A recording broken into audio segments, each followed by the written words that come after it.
La terra dell'Eden, la Carinzia, nuova landa di immigrazione per molte aziende venete alla ricerca di pagare meno tasse per sopravvivere. L'ultima in ordine di tempo la vicentina Bifrangi di Mussolente. Una terra meno ospitale da ora in poi. Parte di Euregio Senza Confini, il gruppo europeo di cooperazione territoriale con Veneto e Friuli Venezia Giulia, la Carinzia del nuovo presidente Peter Kaiser, a Venezia per il primo incontro con il governatore Zaia, ha deciso di chiudere l'Agenzia per lo Sviluppo che con lettera scritta aveva invitato le aziende venete.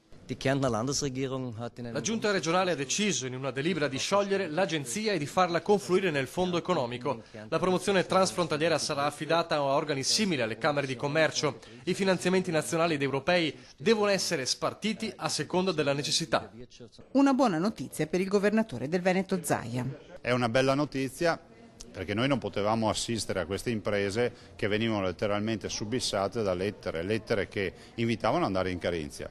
Tolte le lettere, tolta questa agenzia, resta il problema, un problema che Roma deve risolvere. Noi non possiamo pagare il 65% di tasse, di pressione fiscale su quello che si va a fatturare. I colpevoli non sono certo le imprese, rincara Zaia, la colpa va cercata a Roma. Intanto il progetto Euregio va avanti con un obiettivo ambizioso, messo nero su bianco nell'incontro tra Zaia e il governatore Kaiser. Il corridoio Baltico-Adriatico che unirà via Ruote e Gomme, Venezia ad Anzica, ovvero i porti dell'Adriatico a quelli del Mare del Nord.